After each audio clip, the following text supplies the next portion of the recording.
E começamos mais um dia do nosso programa Elga e Você, sempre com muita informação e conteúdo com credibilidade. Hoje é um dia especial, batemos um papo descontraído e pessoal com a nossa primeira dama da capital, Márcia Pinheiro, sempre simpaticíssima e muito bela. Eu sou uma pessoa bastante reservada, apesar de ter inúmeros conhecidos, já 20 e poucos anos aí na política com o Emanuel, mas eu sou uma pessoa bastante reservada, sou bastante caseira.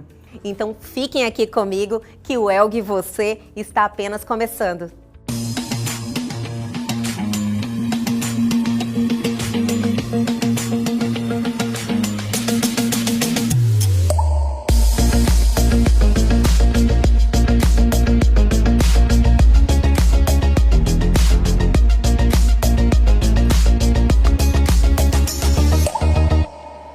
Hoje é quinta-feira e toda quinta a gente já se acostumou em falar de pessoas que deixaram a sua marca, que deixaram o seu legado e que são daqui. É dia de personalidades daqui. E hoje tá mais que especial, gente. Vamos falar desse poeta, escritor Manoel de Barros.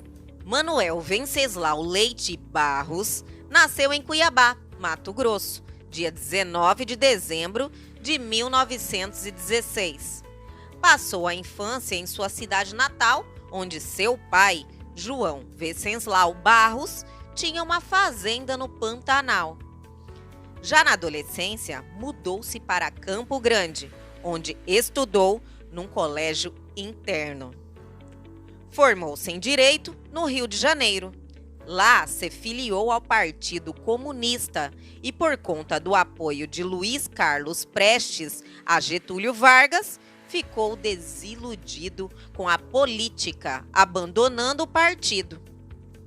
Embora desde pequeno escrevesse poemas, foi em 1937 que Manoel publicou sua primeira obra, Poemas Concebidos Sem Pecado. Chegou a morar em outros países, Bolívia, Peru e Nova York. Nos Estados Unidos, fez um curso de artes plásticas e de cinema. Viveu um ano por lá e, ao retornar, conheceu sua futura esposa, Estela. Casaram-se em 1947 e com ela teve 3 filhos, Pedro, João e Marta. Seu filho João morreu num acidente de avião em 2008. Em 2013, seu primogênito Pedro foi vítima de um AVC e também faleceu.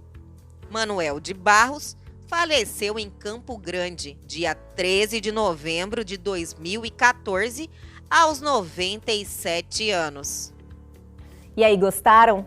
Fantástica a história do Manoel de Barros, né? E é gente nossa! Mas agora damos sequência ao nosso programa e chegou a hora do nosso radar, o momento de deixarmos vocês informados, cientes de tudo que está acontecendo, tudo que está bombando. Chegou a hora do nosso quadro de notícias. LinkedIn corta 960 empregos em todo o mundo, afetado por impacto da pandemia. O LinkedIn da Microsoft anunciou nesta última terça-feira que cortará cerca de 960 empregos, ou 6% de sua força de trabalho global, uma vez que a pandemia de coronavírus está causando um impacto sustentado na demanda por seus produtos de recrutamento. Facebook pede permissão a usuários no Brasil para uso de informações. O Facebook começou a pedir, a partir desta última segunda-feira, permissão para usar alguns tipos de dados de seus usuários no Brasil, afirmou a companhia, citando o movimento para atender exigências da Lei Geral de Proteção de Dados no país. Pagamento via WhatsApp será aprovado o mais rápido possível, diz presidente do BC. O presidente do Banco Central, Roberto Campos Neto, afirmou nesta última semana que a autarquia acertou com o WhatsApp que as operações de pagamento da empresa seja aprovado o mais rápido possível, mas ressaltou que, para isso, precisa haver assegurados critérios ligados à segurança de dados e competição. Cientistas identificam mais anticorpos capazes de neutralizar o vírus da Covid-19. Cientistas da Universidade de Columbia, em Nova York, nos Estados Unidos, identificaram mais anticorpos capazes de bloquear em testes de laboratório a Covid-19. Mostra uma das pesquisas aceitas para publicação nesta última quarta-feira na revista científica Nature, uma das mais importantes do mundo. Mulher de Kaká desabafa que já fez loucura para deixar o corpo mais magro. Carol Dias, mulher do craque Kaká, contou algumas de suas loucuras para perder peso. Disse que já tomou remédios, que já fez sopas e muitas outras coisas devido à pressão por ter trabalhado como modelo. Marília Mendonça faz 25 anos e Murilo Huff a homenageia com fotos de mãos dadas. Ex-namorado de Marília Mendonça e pai de Léo, Murilo Huff, postou uma foto de mãos dadas com a cantora para comemorar a chegada de seus 25 anos. Na legenda, o compositor exaltou a relação mesmo após a separação. Estaremos assim pro resto das nossas vidas, de perto ou de longe.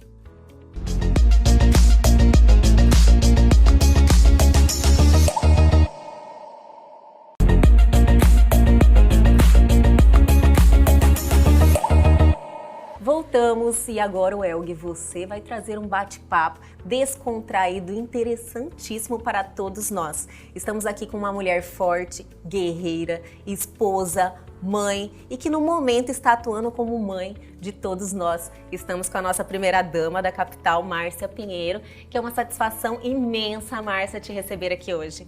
Eu que agradeço o convite, Elga, parabéns pelo programa. Estou muito feliz de estar aqui. Nós que estamos aqui felizes poder compartilhar um pouquinho da sua presença e da sua história. Márcia, muitas pessoas têm uma curiosidade em relação a Márcia Pinheiro, pessoa.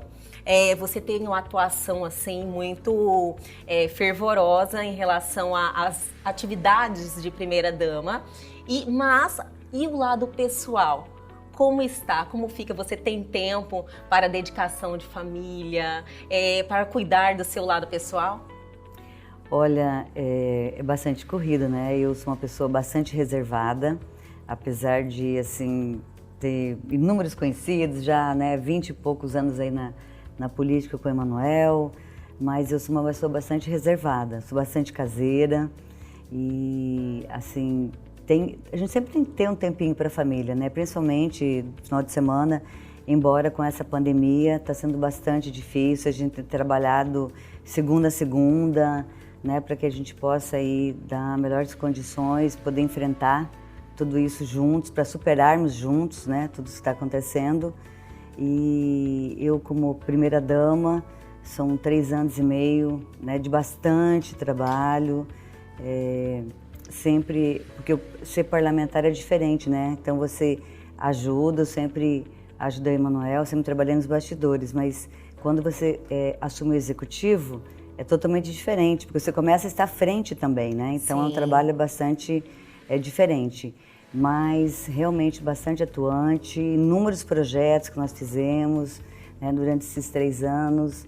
E eu também, né, tenho o Emanuelzinho também, que está na política também, né, que foi uma surpresa para nós também, né. Quando você falou, vou ser a primeira-dama da capital, você pensou, eu vou bombar essa cidade de projeto social, como você está fazendo? Na realidade, assim, quem é o político é o Emanuel, né. E eu sempre acompanhei outras grandes primeiras-damas aqui da nossa capital, a dona Ione Campos, né? A Terezinha Maggi, que foi uma excelente primeira-dama, né? Muito referenciada até hoje. Você vai nos bairros, até hoje comenta-se dela. Ela fez um grande trabalho social. E lógico que a gente, você assume uma prefeitura, né? São 18 mil funcionários, várias pastas. E aí para você fazer com que grandes projetos tenham realmente resultados, não é fácil, né? Como nós fizemos o programa, que foi o primeiro que nós fizemos, que nós entramos, que foi o Aquece Cuiabá, né? Do Amor, do Cobertor, que é do Cobertor, que foi uma plataforma que inclusive agora está sendo usada e que eu fiquei muito feliz, que é a questão do site, de você poder doar através do site. Só cresceu, né? Só cresceu, contemplamos várias famílias da nossa capital, moradores em situação de vulnerabilidade, pessoas em situação de vulnerabilidade, né? Uma grande campanha, depois foi Natal Sem Fome, né? Se Menina, entre tantos, né? Que a gente tem feito na nossa capital. Hoje, você parando e pensando com todas essas ações que você já realizou, com o final de mandato também, já está 3 anos e meio, já vamos ter as eleições. Qual que é o balanço que você faz hoje e qual é o seu sonho ainda de realização daqui? O que você ainda quer fazer como primeira-dama? Bom, realmente acho que foi um resultado bastante positivo. Fizemos o nosso máximo para que a gente pudesse fazer esses projetos sociais, que embora muitas vezes você tenha o recurso e não tenha legalidade, tem a legalidade e não tem o recurso, então você tem que correr atrás. Eu até brinco que as pessoas me veem e falam, lá vem a pidona, né? Porque tem que pedir, né? Tem que sair pedindo, né? E eu peço mesmo, eu quero saber. Mas quando é para ajudar, exatamente, quando é para ajudar as pessoas, eu sempre falo que eu gostaria de ter uma varinha de condão para poder melhorar a vida de todas as pessoas, que a gente não tivesse esses problemas sociais tão graves, que a gente pudesse levar amor e carinho, que todos tivessem, conseguissem viver com dignidade, que nós não tivéssemos miséria, porque a fome é um problema global, não é só de Cuiabá. Então, eu assim gostaria, 4 anos realmente é um período, parece quando você assume, nossa, 4 anos, e de repente passou, porque além dos projetos sociais que nós fizemos, eu também ajudo bastante em outras áreas, né? Porque eu sempre fui empresária, então tem uma certa prática de muitos assuntos, né? E aprendeu muito, né, na vida já. Trabalho desde sempre, como se diz. Então, mas sempre falta aquela questão sempre de querer mais, porque eu sempre quero mais, sabe? Eu hoje estava assim, que nem vindo para cá, eu já estava pensando em muitas coisas que eu quero realizar, e às vezes porque o sistema privado é completamente diferente do sistema público, né? Então às vezes você quer fazer coisas que demoram para sair do papel, uma burocracia, também um trâmite. Você depende de uma série de fatores. Então, mas assim, eu sou brasileira, não desisto nunca. Tudo aquilo que a gente puder fazer para melhorar a vida dos nossos cidadãos, das nossas crianças aqui, principalmente as nossas crianças, né? Que com esse projeto Se Menina que a gente tem trabalhado, inclusive muito participei da última exatamente, edição que teve, né? Fantástico o projeto. Nós vamos inaugurar agora a primeira unidade Se Menina, né? Construída pela prefeitura, né? Então agora até no final do período, né, pré-eleitoral, e contemplando aí mais uma ação. Nós tivemos o maior conjunto de ações da história do Se Menina, que desde que nós implantamos Se Menina Digital, aulas de balé, fanfarra, inglês básico. Então, sempre com esse olhar, né, para que a gente buscasse essas meninas com esse olhar, que elas se formem umas cidadãs de bem, que elas se tornem mulheres empoderadas, que elas possam estudar e se formar, que elas cuidem das suas famílias,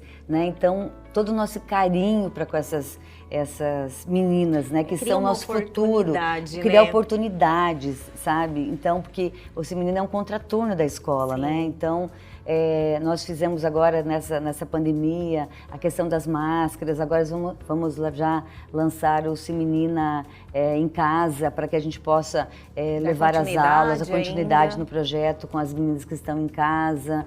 Então, assim, nós temos que cuidar das nossas crianças, né, que são o nosso futuro. Então, nosso objetivo total, temos várias ações, agora também criamos a Secretaria da Mulher, né, porque explicando que as pessoas remetem sempre Secretaria da Mulher à violência doméstica. Ela é uma das questões que a Secretaria da Mulher está cuidando, né, com a nossa secretária Luciana Zamproni, chama de Lu, mas é Luciana Zamproni, muito competente, dedicada, com certeza. Então, assim, quando a gente fala Secretaria da Mulher, é para cuidar da mulher, não somente da violência doméstica, que realmente tem, com a pandemia, assim, teve um aumento acentuado dos casos de violência. Então, nós estamos, com isso, cuidando da mulher, com a alfabetização das mulheres que não puderam estudar. Nós estamos intensificando o Qualifica Cuiabá, Qualifica Mulher, para que elas realmente, nós já no projeto Qualifica 300, nós conseguimos qualificar mais de 3.000 mulheres. Olha que maravilha. Né? E isso mudou consideravelmente a vida delas. Né? Então a gente tem relatos assim muito surpreendentes, até porque quando nós lançamos esse projeto do Qualifica, a gente pensava assim que somente que era questão de qualificar as mulheres. Né? Mas só que o que veio com isso, o que agregou isso, desde mulheres que se curaram de depressão, sabe? Que mulheres que só o fato de estar ali na aula com as amigas, com as colegas, de poder dividir seu dia a dia, de poder, já muda a por vida mais da pessoa, que a né? colega não possa resolver seu problema, mas só o fato de você estar ali e dividir o seu, né, e ter alguém para ouvir, já mudou completamente a vida delas. Márcia, fazer o bem é algo que faz mais bem para nós mesmos. Você pretende dar sequência a esses trabalhos? Sempre, independente, até porque eu sempre ajudei outras entidades, outras pessoas com programas sociais, independente de estar na política. Sim. E a política, faço isso você apaixonou pela política? Na realidade. E você acha que às vezes, talvez, na política possa ter mais condições de poder fazer o bem, ou você pensa nisso também fora da política? Não, sempre ajudei, né? Só que como você está no executivo, você acaba tendo uma evidência, mas sempre ajudei outras pessoas, né? As entidades, outras campanhas, sempre nos propomos ajudar, independente de estar ou não no mandato, estar ou não na política. Então isso é do ser humano, é da Márcia, do Emanuel, de ajudarmos como cidadãs, né? Cidadãos de bem, que a gente quer realmente levar uma melhor vida para o próximo, né? Então, independente da política. E olha, uma surpresa, o Cuiabá, em todas as nossas campanhas, os cuiabanos, as pessoas aqui são muito solidárias. É que muitos não sabem como ajudar às vezes, como é que ela faz para poder participar. Então, dificulta um pouco isso, né? Então, a gente procura sempre divulgar muito as nossas campanhas, né? O Emanuel, inclusive, esse ano foi, agora, recentemente, eleito o prefeito amigo da criança, né? Inclusive, eu veiculei aqui no programa dando parabéns ao nosso prefeito. Exatamente, ele porque realmente foi escolhido ali. Exatamente, com todas as ações da Secretaria de Educação, né, que a gente deu dignidade às crianças, com uniforme escolar, né, com o kit escolar, que agora todos receberam, estão estudando em casa, online. Então, isso faz uma diferença, porque as crianças, sempre uma tem que vai com o tênis melhor, com a camiseta melhor, e as outras crianças, elas ficam intimidadas com isso. Sim, o padronizar, então, você padronizar, você dá dignidade para essas crianças, vão todos iguais, não tem diferença. Né? Então, a gente teve esse olhar carinhoso com essas crianças, então, ele foi eleito um dos prefeitos do Brasil. Desde 2008 nós não tínhamos esse prêmio aqui em Cuiabá. Olha que maravilha. Né? Então, a gente quer fazer o bem sempre. E o legado da Márcia? O que você deixou, na sua opinião, de mais importante? Olha, eu acho que a generosidade, a solidariedade, né, o comprometimento com as causas sociais. A gente sempre quer fazer o máximo, né, para poder ajudar as pessoas, e acredito eu que tenha conseguido bastante. A gente conseguiu avançar bastante na área social aqui em Cuiabá. Foram muito atuantes mesmo. Muito atuantes. Por a gestão humanizada e realmente eu queria falar agora. Foi uma Exatamente, uma gestão humanizada, olhando o servidor, olhando as pessoas, procurando fazer. Nós fizemos mais de 80 praças, recuperamos mais de 80 praças, que isso traz dignidade para as pessoas, para as crianças brincarem, se divertirem, os idosos fazerem sua atividade física, as pessoas puderem jogar seu futebol, caminharem. Tudo isso é uma qualidade de vida que nós precisamos. Tanto que nós estamos levando aqui para o centro, como também nos bairros. Porque as pessoas também, elas não têm condições de vir para cá, para ir no Parque das Águas, para ir num outro parque melhor. Por quê? Porque ela está distante. Então, nós temos que levar isso até as pessoas nos bairros que elas não têm condições de vir para cá. Né? Então, isso tudo é uma questão de humanidade, qualidade de vida, né? De poder fazer. Né? Com as porque pessoas. as obras de infraestrutura são importantes. Né? A prefeitura precisa melhorar nesse sentido, ela precisa fazer essas obras estruturantes, como os 2 viadutos que nós estamos fazendo, agora vai ser entregue até o final do ano, que vai dar uma questão de mobilidade melhor para a cidade. Porém, cuidar do cidadão, cuidar do ser humano, esse é o nosso principal objetivo. Principalmente das crianças, Principalmente né, Márcia, das que são crianças. o nosso futuro. Márcia, para nós finalizarmos, né, a pandemia mudou um pouquinho a questão do isolamento, o medo das pessoas, questão espiritual, N fatores que mexeu com todo o mundo, país e nossa cidade.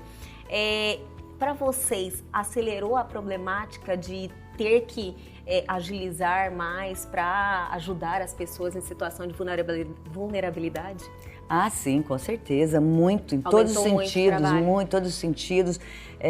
O Emanuel, desde o dia, eu não lembro se foi dia 23 ou dia 27 de março, que começou realmente a pandemia, que começamos a fechar a cidade, ele tem trabalhado de segunda a segunda. Essa questão de isolamento para nós é muito difícil, porque a gente está na frente da cidade, então você tem que atender, por mais que muitas coisas consiga fazer online, mas tem muitas coisas que não é só pessoalmente mesmo. Lá. Então, eu brinco que eu fico com inveja, quem fala assim, eu não sei mais o que fazer dentro de casa, aí tem aqueles memes, brincadeira e tal. Não tive isso, não tivemos isso até agora, trabalhando constantemente, conseguimos, através do Emanuelzinho, trazer mais 40 respiradores para Cuiabá. Graças a Deus, eu estava pensando, assim, conversando com o Emanuel domingo, se nós não tivéssemos um HMC, como que seria dessa cidade? Se nós tivéssemos desmanchado o PS, que é o de referência do Covid, que já tem verbas alocadas, do Emanuelzinho 18 milhões e do Jaime Campos, senador Jaime Campos, 12 milhões para a construção do Hospital da Família, que lá é o Hospital da Família, a maquete está toda pronta e graças a Deus era para ter começado em final de janeiro. E por Deus, né, foi atrasando um pouco e deu para poder referenciar esse hospital. Então, né, mais um hospital que nós temos, mais o HMC, São Benedito, mais 40 vagas. Então, nós estamos tentando fazer o nosso melhor para que realmente a gente possa, todos juntos, mas cada um fazendo a sua parte. Sim. Né? Porque as pessoas, quando falam em abertura de comércio, as pessoas realmente estão passando dificuldade, comércios fechando. Quem não conhece alguma pessoa que perdeu o emprego? E é muito difícil isso para nós. Porque a gente fica ali na balança, que nós temos que tomar atitudes que desagradam, né, a economia, que é essencial, as pessoas precisam viver, né, ter seu comércio, e é o contraponto de poder isolar para que não se contamine e a gente possa atender a todos. E nesse momento que está nessa crescente, exatamente, né? Estamos chegando no pico e cada vez o cinto aperta mais, e fica mais próximo, né? Exatamente. Você fica sabendo de uma pessoa, outra, cada vez, infelizmente, está mais próximo. Eu já perdi 5 amigos, infelizmente, bem próximos. Então, assim, é uma questão muito difícil. É muito difícil. Então, eu peço a todos que se cuidem, realmente mantenham, usem máscara, lavem as mãos, usem álcool gel, tenham cuidado, porque realmente, eu acho que só quem está passando, quem pegou o vírus, quem perdeu alguém da família, que sabe o tanto que isso está sendo difícil. E que é real, né, Márcia? E que é real. Porque infelizmente, fica aquele estigma que está longe de mim, enquanto não chega na sua família. Sim. Né? Hoje em dia, a gente já está tendo experiências mais próximas. Com certeza. Então, eu acredito que fazer o básico, se cuidar, Sim, essencial. É essencial. É essencial. Aqui minha máscara está aqui, ó. Márcia, muito obrigada mesmo por esse bate-papo, por ter passado essas informações, falado um pouquinho de você, que eu tenho certeza que muitas pessoas têm curiosidade de saber sobre a nossa primeira-dama e que você realmente deixou um legado aí importante que vai perpetuar por muito tempo. Muito obrigada por estar aqui hoje. Eu que agradeço. E espero o próximo convite, né? Estaremos juntos já novamente. Quero marcar, já e quero olha, marcar. Exatamente, e que Deus abençoe a família de todos nesse momento tão difícil do qual nós estamos vivendo. E muito obrigado pelo convite. Ó. Imagina, eu que agradeço. A próxima a gente já deixa marcado. Tá bom, combinado.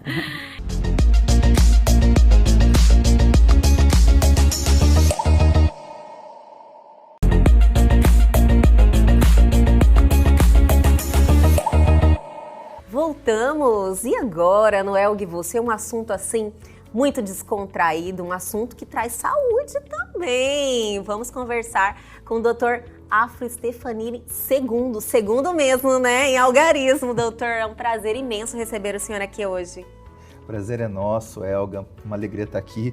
Poder falar de um tema que a gente acredita que seja fundamental para a saúde do ser humano, que são os relacionamentos positivos e que tem a ver com a amizade também, que é fundamental para o ser humano poder se sentir hoje, principalmente nesse momento de pandemia que a gente está vivendo, pertencente a alguém, pertencente a um grupo, pertencente a um clã, e sentir que isso afeta perfeitamente e profundamente a sua saúde emocional. Sim, estamos no mês em comemoração ao Dia da Amizade, ao Dia do Amigo, e achamos muito pertinente trazer alguém para falar sobre os amigos e sobre a amizade e sobre os benefícios, né, doutor? Isso. Que, gente, olha, vocês vão ficar pasmos, como eu, que fui dar uma olhada também, todos os benefícios, o quanto a amizade é mais benéfica à saúde do que a própria alimentação, o próprio fator genético, né, doutor?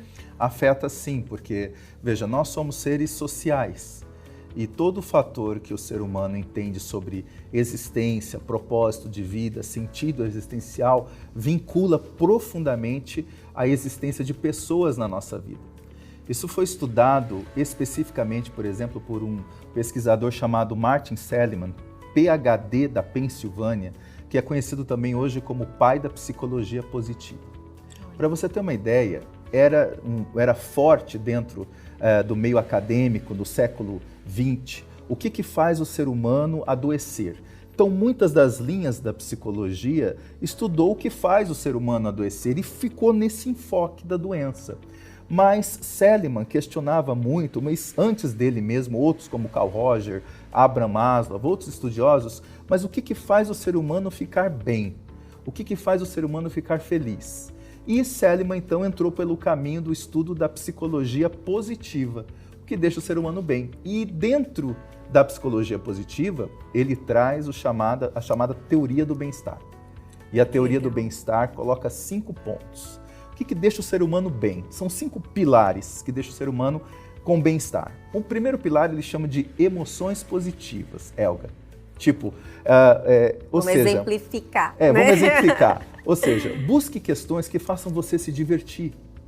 Não abandone aquilo que te diverte, porque às vezes a gente entra num processo de estresse, da correria, e tem momentos que a gente deixa isso. Não, aquilo que eu gostava, eu fui deixando. Não deixe. Aquilo que te diverte, que é legal, busque manter. Aquilo ajuda muito você no processo de se sentir saudável e de se sentir pertencente à vida.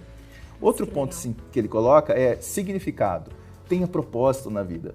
Não viva uma vida na qual você só acorda, trabalha e dorme, acorda, trabalha e dorme. Eu falo muito isso. E às vezes muita gente nem sabe por que acorda todo dia, né? Não, a maioria, na verdade, tem um desafio sobre isso. Porque nós vivemos nesse processo muito acelerado e as pessoas às vezes não têm o movimento de parar e refletir sobre o sentido da vida. Mas ele coloca que pessoas que pensam no sentido da vida e que buscam significado naquilo que faz, elas conseguem sentir um bem-estar bem maior. Um outro terceiro ponto que ele chama é de flow. Você já ouviu falar desse termo? Não ouvi falar, doutor. Flow é o seguinte, ele chama também de engajamento.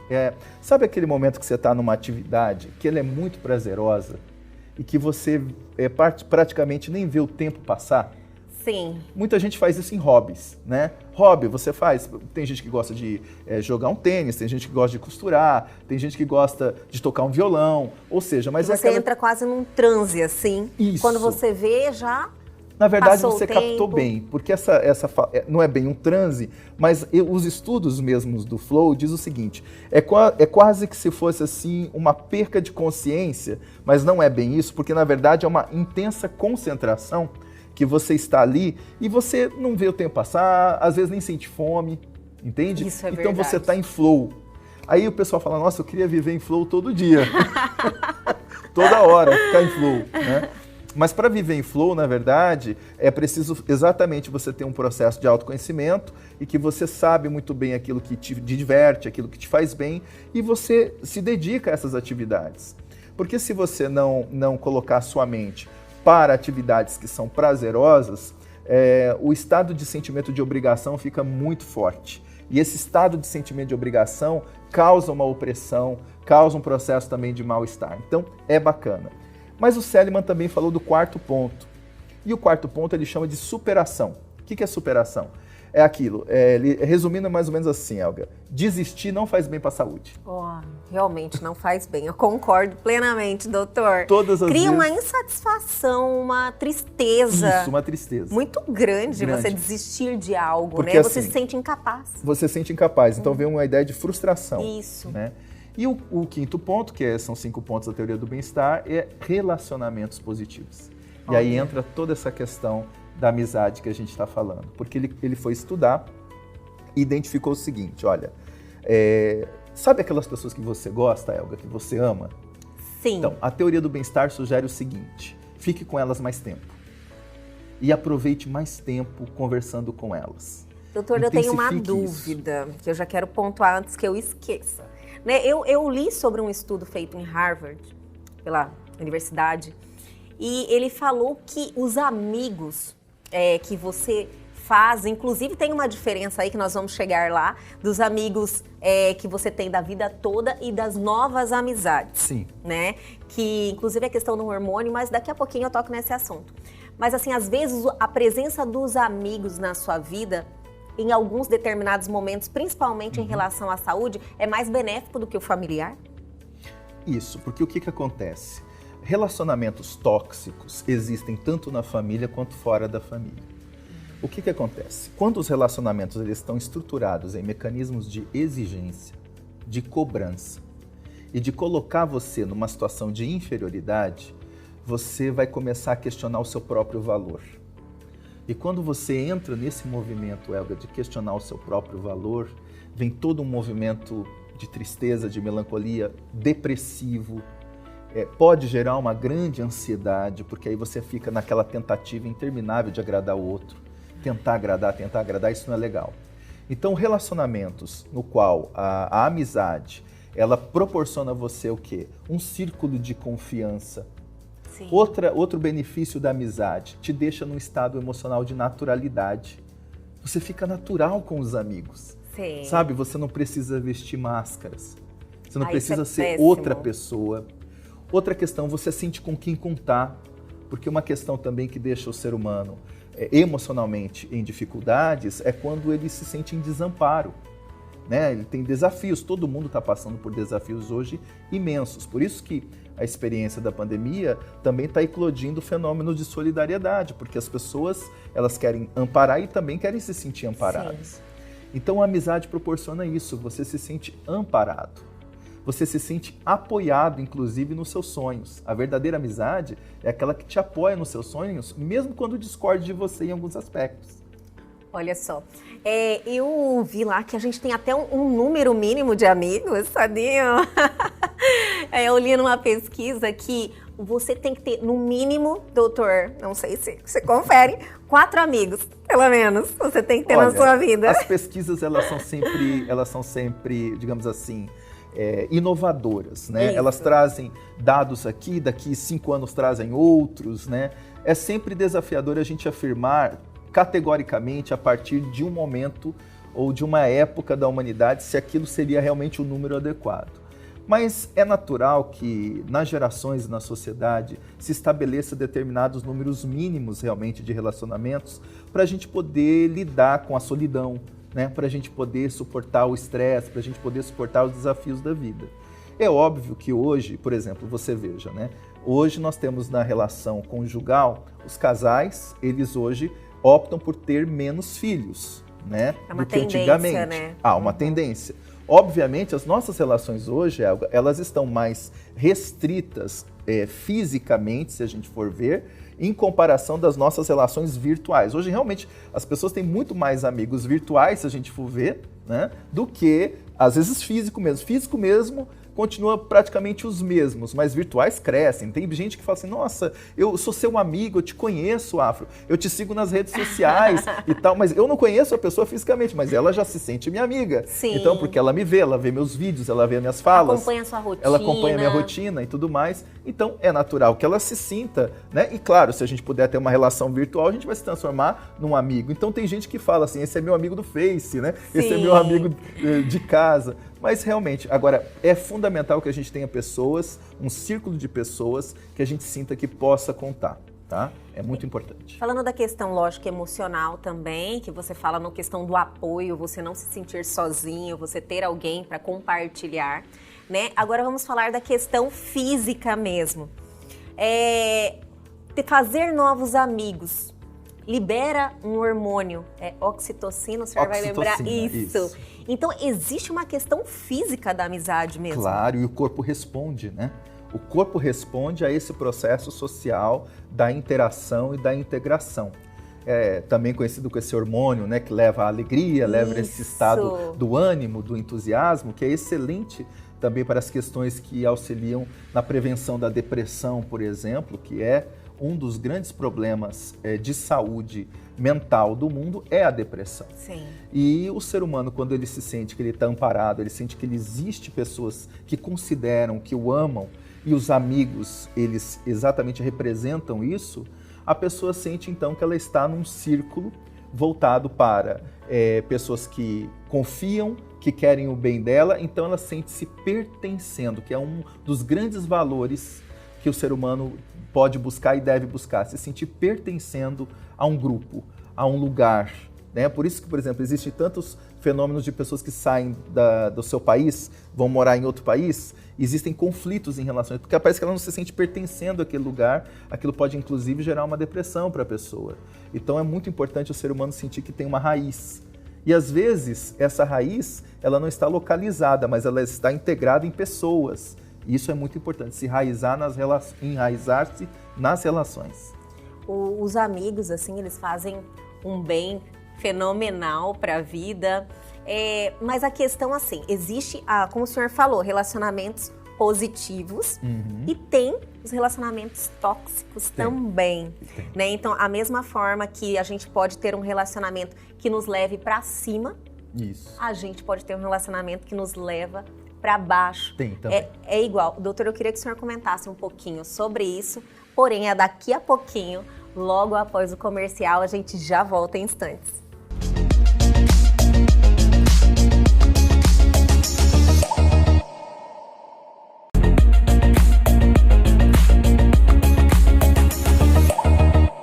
Voltamos com esse bate-papo muito interessante. Eu nem vi a hora passar.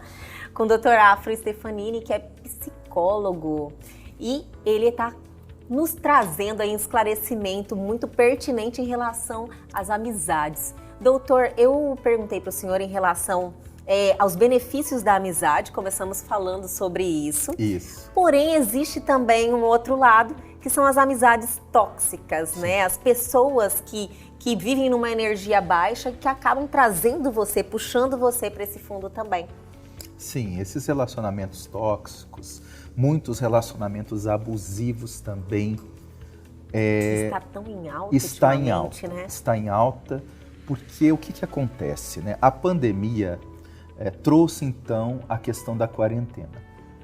E a quarentena, ela não criou, mas ela revelou a dinâmica familiar, Elga. Com a revelação da dinâmica familiar, o que se deu? Se deu que muitos casais, né, ou muitas famílias ali, começaram a se perceber como que funciona essa dinâmica e nem sempre todas as dinâmicas são saudáveis. Muitas dinâmicas não são saudáveis. E aí são poucos os que querem buscar ajuda. Buscar um psicólogo, né? Buscar um apoio, que seja uma terapia, um conhecimento realmente exatamente, de um autoconhecimento, né? A maioria acredita que não, eu vou resolver isso por mim mesmo. Mas com que forças a pessoa vai resolver consigo mesma e na situação, se na verdade existe às vezes dificuldade de reconhecer que ela também traz problema na relação? É isso mesmo, porque as pessoas têm uma tendência de olhar só para os outros, né? Não consegue se olhar. Que você talvez esteja provocando, de repente, uma tolerância, porque viver em sociedade, principalmente em família, que são relações mais próximas, a gente tem que ser tolerante, né? A tolerância ela se torna uma linguagem dos inteligentes. É verdade, Entende? doutor. Porque aquele que se tolera, ele vai pelo menos compreender o ponto de vista do outro e a partir disso ter noção e informação mais exata de como agir. Porque quando as pessoas nem se toleram, não tem como nem perceber ângulos diferentes de uma situação. É o chamado movimento da negação. A pessoa se fecha completamente naquela ideia, fica fixado no seu próprio ponto de vista e aí ela começa a criar na relação, Helga, o que nós chamamos de ponta de vista. Ponta de vista. Porque aí eu começo a alfinetar o outro. Gostei. Eu começo a cutucar o outro. Isso é um problema. E muitas pessoas usam essa ponta de vista, né, doutor? Demais. E isso é o que acaba agravando os processos, quando na verdade poderia, muitas vezes, ter uma saída para isso buscando um auxílio terapêutico. Eu acho que também é a tendência da pessoa querer resolver o problema da melhor maneira possível, né? Doutor, eu sempre costumo dizer assim, que o que nos separam dos animais é que nós pensamos, a gente não age por instinto, né? E as pessoas, elas são muito ligadas ao emocional. Então, se você sente uma raiva, o primeiro impulso é revidar, a gente age por instinto muito. Sim. E quanto mais você consegue, antes de agir, parar e pensar um pouquinho, assim, que seja um segundo, você já começa a dar uma virada de chave na sua vida, né? Muito, porque você dá a si mesmo a oportunidade de perceber consequências, não é? Porque o animal ele não fica mediando consequências, porque ele vai pelo instinto mesmo, ele vai na situação luta e fuga básica. Nós temos dentro de nós também esse movimento de luta e fuga, mas nós temos muito mais do que isso. Nós somos uma consciência que escolhe agir e prestar atenção nas consequências depois de cada escolha. Quando a gente está atento a isso, quando o nosso foco é ter mais atenção a essas consequências, possivelmente as nossas escolhas serão mais saudáveis, serão mais conscientes. Então, na questão, vamos falar das pessoas tóxicas, que traz a gente com uma energia. Existe algum mecanismo que você consiga identificar que aquilo não está sendo bom para você? Existe. Excelente pergunta. Inclusive, nós vamos participar de uma live no dia 23 de julho, nós vamos participar de uma live. E nós vamos falar exatamente sobre isso, relacionamentos por evidência e relacionamentos por idealização. O que acontece? Nos relacionamentos, geralmente, há uma tendência nós irmos para idealização. Nossa, aquela é a pessoa perfeita, o jeito perfeito, faz tudo perfeito, era isso que eu esperava para a minha vida. E eu acabo deixando de prestar atenção nos signos que a pessoa vai mostrando, mas que eu não estou atento ou não estou atenta, àquela questão que a pessoa está lidando naquele signo, principalmente quando ela fica contrariada. Então é ali que nós prestamos mais atenção nesses signos e para verificar, olha, aquele comportamento naquela pessoa estava um pouquinho fora do eixo. E a forma como ela falou comigo, a forma como ela me tratou, a forma como ela segurou no meu braço não foi legal. Sim. Então esses signos são importantes para nós percebermos que por trás pode estar tendo um relacionamento de violência implícito ou às vezes já até explícito no processo. E aí é hora, que eu sempre falo isso em consultório também, é hora de colocar cerquinha. Aprender Vamos a colocando colocar os limites, né? E Isso. administrando aquilo, porque eu acredito que se você não impõe os limites, aquilo só vai piorando, né, doutor? Demais. Isso cresce e cresce num processo exponencial, Elga. Vai crescendo assim vertiginosamente e nós não prestamos atenção que nós fomos dando signos e linguagem senha de permissão. A gente foi dando senha de permissão para a pessoa fazer isso. A pessoa, num primeiro momento, ela tem a vergonha de reprimir, de falar. Isso acontece muito, né? Você tem um relacionamento que você gosta da pessoa, é sua amiga, você quer continuar convivendo, porque a gente também se apaixona na amizade, né? Também. Aquilo. Mas, quando você vai percebendo ações que vão de contrária à sua... Você não aprova, às vezes é difícil reprimir. Sim. Mas o certo é reprimir, né? E colocar assim, olha, desse jeito eu não gosto. Né? Eu entendo você, pode ser uma coisa que para você faça sentido, mas dessa forma me machucou. Desse jeito me incomodou. Podemos fazer de outra forma? Existe outra forma de você me tratar? De você falar comigo? Ou então a pessoa, de repente, antes dela gritar, ela já começa a falar mais alto. É importante nós prestarmos atenção nesses signos intermediários. Antes da pessoa gritar exatamente, mas ela foi dando degraus. E aí é o momento da gente fazer intervenção. Por que você está falando alto desse jeito? Colocar a pessoa para ela se centrar. Se centrar novamente. Porque por que as pessoas gritam uma com a outra? Porque o grito ele só é útil mesmo num único caso. Quando alguém está muito longe de alguém e precisa dar uma comunicação. Aí faz sentido o grito, né? Quando as pessoas estão morando na mesma casa, estão perto e elas estão gritando, e ainda com frequência uma com a outra, você percebe quanto elas estão distantes emocionalmente? Com certeza. É como se elas estivessem entre um abismo e outro. Porque elas estão precisando gritar para falarem uma com a outra, tem uma distância emocional muito grande. E aí a amizade, ela repercute numa solução para muitas dessas questões. Porque a amizade é exatamente isso, é o processo em que o respeito, o processo em que a consideração, o entendimento da natureza de como o outro funciona, eu aceito isso. Então tem também um ingrediente na amizade muito positivo, que é a aceitação. Eu aceito você do jeito que você é, Elga. Pacote completo. Olha, eu não quero você só perfeitinho, não. Você com todos os seus detalhes. Como todo então, ser esse humano, é o processo, né, doutor? exatamente. Com nós, eu costumo falar, não só pelos relacionamentos de amizade, como pelos relacionamentos amorosos também. Também. Mulher é muito assim. Acha que o homem vem num pacotinho de presente perfeitinho. Isso. E vice-versa também, não só a mulher, né? Homem também. Eu costumo dizer que é melhor pensar que eles vêm como aquelas sementinhas que a gente precisa plantar, sabe? Com certeza. É melhor do que achar que vem com um pacote pronto, porque na verdade a relação é um processo orgânico. Precisa cuidar, precisa regar, né? Precisa deixar no vento, no sol. Às vezes a questão da relação dos amigos, né? Poxa, ele é muito meu amigo, mas faz tempo que ele não liga para mim. Um outro meu amigo de infância, eu tenho tanta saudade dele, mas a gente quase não está se falando. Aí eu gostaria de colocar uma consideração sobre isso. Existe uma grande diferença entre afeição, né? O que eu sinto pela pessoa, e o processo de cultivar esse afeto. Por exemplo, o amigo gosta do outro amigo, o amigo ama o outro amigo, mas cuidar do afeto é como se você regasse a plantinha todos os dias.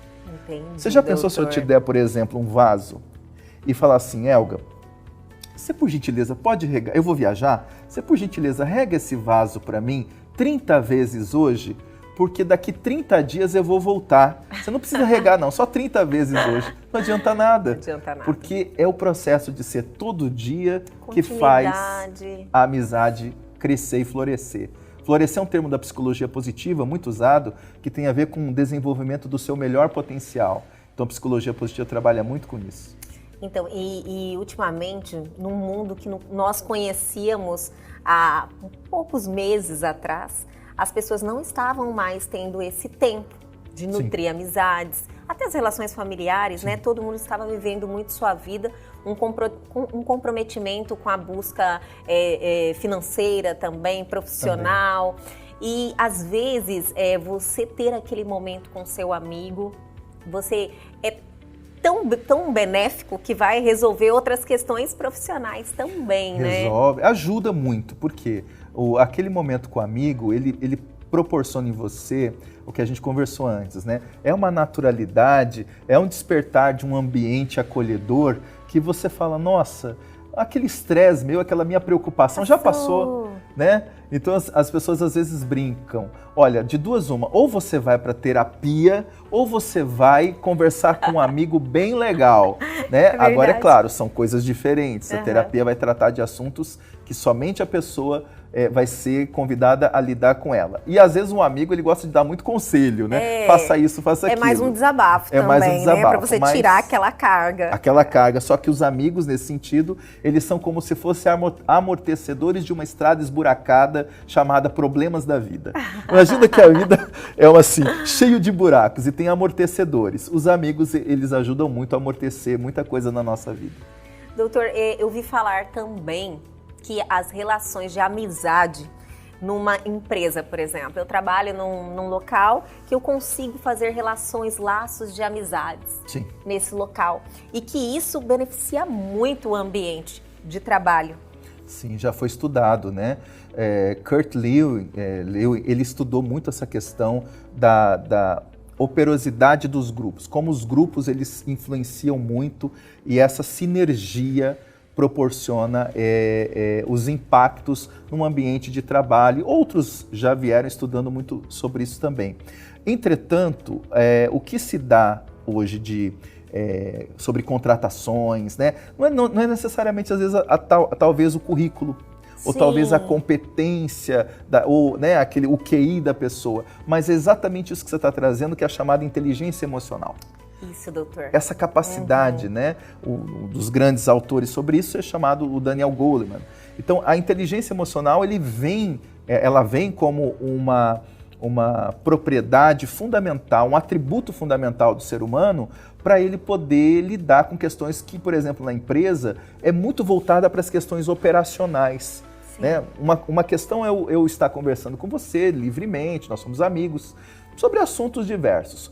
Outra questão é que você tem uma tarefa na empresa, eu também tenho uma tarefa na empresa e de repente entra em conflitos. Sim. Aí você é cobrada, eu sou cobrada, tem gente em cima que nos cobra, aquela coisa toda. Como é que a gente faz para poder lidar com isso? A amizade nesse processo, ela é como um óleo numa engrenagem enferrujada. Ela ajuda a fluir bastante para a gente poder dar conta e apoiar. E é uma ideia de cooperação. Olha, Elga, eu não consegui, você me ajuda, te ajudo. Então isso também tem a sua função. É sempre quando você tem um amigo dentro da empresa, facilita. Inclusive, até você ir trabalhar fica mais gostoso, né? Fica. O ambiente de trabalho é um dos fatores que mais fortalece ou adoece o ser humano. Você sabia? Nossa. Existe a questão de depressões que acontece exatamente porque o ambiente do trabalho é um ambiente hostil para a pessoa. Então ela começa a ficar mal, ela não leva a depressão para o trabalho, ela leva a depressão para casa. Nossa. Do trabalho para casa, dentro dessa visão que você está trazendo. A pessoa às vezes também tem a questão de não ser feliz com o que está fazendo. Sim. E tudo agrega, né? Agrega. As pessoas têm que procurar felicidade. Falando nisso, eu quero aproveitar um pouquinho o senhor aqui, doutor, falando de amizade, mas eu quero falar um pouquinho sobre gratidão. Que bom. Gratidão é um remédio para a alma, né? Gratidão Gratidão hoje é estudada, né, na psicologia positiva, inclusive, como uma das forças de caráter do ser humano, que auxilia muito naquilo que se chama de prevenção da depressão, diminuição da ansiedade e bem-estar. Às vezes até comparado, em algumas pesquisas, com certas substituições de medicamentos, né? De alguns ansiolíticos, por exemplo. É claro que não dá para se comparar, então tá bom, vamos ser grato e diminuir o remédio, então vai ser fácil. Não, tudo é um processo, tudo é um movimento onde você vai equilibrando forças. Ou seja, aquela pessoa que está se sentindo bem, que ela já está conseguindo colocar a gratidão em funcionamento, vai sim diminuindo às vezes os níveis de remédio que ela toma, né? A intensidade do remédio que ela toma, a frequência que ela toma todos os dias. Existem já estudos que mostram a eficácia da gratidão. Para você ter uma ideia, o Seligman ele desenvolveu um chamado Caderninho da Gratidão. Isso aí o pessoal de casa pode fazer também. Olha, é muito legal e vale a pena. Vamos colocar aqui, por exemplo, uma meta de 21 dias. Você pega um caderninho e durante todos os dias, no final do dia, você escreva 3 questões que você agradece profundamente naquele dia. Só que você escreve da seguinte questão: 3 questões que lhe aconteceram e 3 questões que você fez, que você agradece você por ter escolhido ter feito aquilo. Olha que maravilha. Todos os dias você agradece. Fulano de tal me ligou, eu agradeço, ok. Agradeço porque eu acordei com saúde, tudo bem. Agora, 3 questões que você agradece por você ter feito. Também é muito importante. Faça esse exercício em 30 dias e depois faça uma reflexão sobre como você está se sentindo, porque o que acontece? A sua visão, Elga, começa a quase que ficar desperta para questões da gratidão da vida. Então, antes, uma mente muito fechada, uma mente muito voltada para a questão só problemática, ela passa a ter a mentalidade muda, passa a ter uma visão voltada para a gratidão. Isso repercute no sistema circulatório, repercute no processo do corpo, dos anticorpos, né? Sim. Muito importante, ajuda muito. Eu quis falar um pouquinho sobre isso, porque ajuda muito no momento que nós estamos vivendo, agora que todo mundo precisa de boas relações, né, doutor? Sim, boas relações. De estar equilibrado e se ajudando mentalmente também. E a gratidão é um ponto, assim, que a gente tem que exercitar todos os dias.